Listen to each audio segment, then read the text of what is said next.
미친 집값.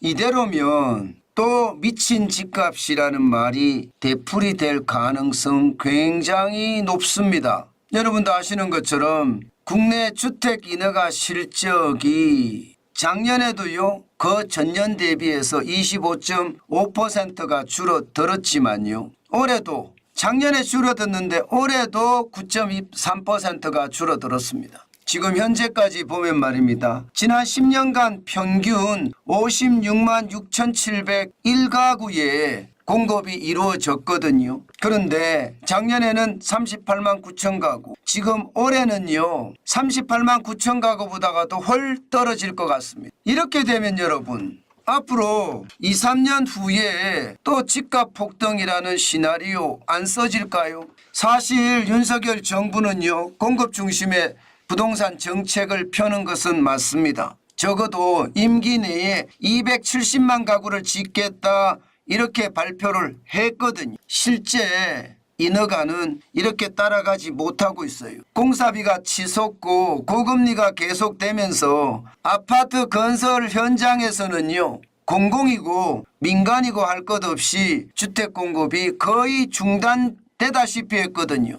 이 중단은요, 결국 말입니다, 수도권 입주 물량으로 이게 다가올 거고요. 그만큼 줄어진 입주 물량은요, 아마 집값을 밀어 올릴 확률 굉장히 높습니다. 문재인 정부 때도 그랬잖아요. 공급 중심의 부동산 정책이 아니라 규제 중심의 부동산 정책을 펴다 보니까 집값이 엄청나게 올라갔잖아요. 저는 이거 재빨리 정신 차려야 된다고 생각합니다. 민주당이 반대는 하고 있죠. 관련 법들 말입니다. 건설업계 특혜라면서 계속 반대는 하고 있거든요. 대표적인 게 분양가 상한제, 아파트 실거주 의무 폐지입니다. 이거 민주당이 반대해서 실제로 법은 그대로 남아있거든요. 여기에다가 말입니다, 지방 미분양에 대한 아파트를 매입하면 세제 혜택을 주겠다는 것이냐, 여기에다가 재개발 기간 단축을 하겠다는 것, 이런 모든 것들이 말입니다, 공급을 위한 대책인데 민주당은 속속 반대하고 있습니다. 그렇게 되면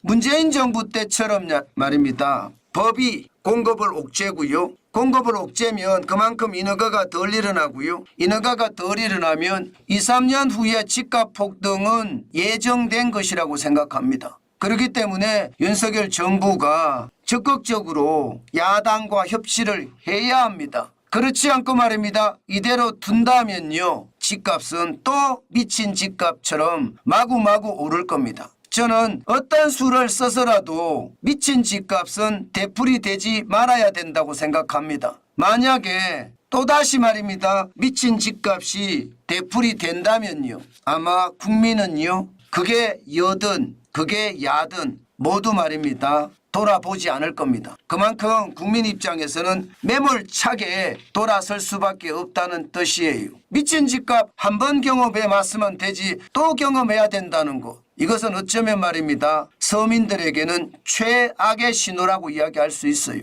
제발 민주당도 자기 권력에 심취하지 마시고 국가와 민족을 위해서 저는 일하는 것 당연하다고 생각합니다. 물론 윤석열 정부도 국가와 민족을 위해서 일을 해야 되겠죠. 저는 그 어느 때보다 다 필요 없고요. 대통령이 직접 말입니다, 야당 의원도 불러서 설득을 하고 야당 대표도 만나서 이야기하고요. 적극적인 정치적 타협 굉장히 저는 중요하다고 생각합니다. 그렇게 하지 못하면 또다시 말입니다, 미친 집값의 사태는 불러올 거고요. 그 미친 집값의 사태가 결국은 말입니다, 시장을 요동치게 만드는 것, 저는 당연히 있을 수 있다고 생각합니다. 제발 공급이라도 제대로 일어날 수 있게끔 여야가 협치해서 부동산 가격을 막아주는 것 굉장히 중요한 요소다. 또 한 번 강조드립니다.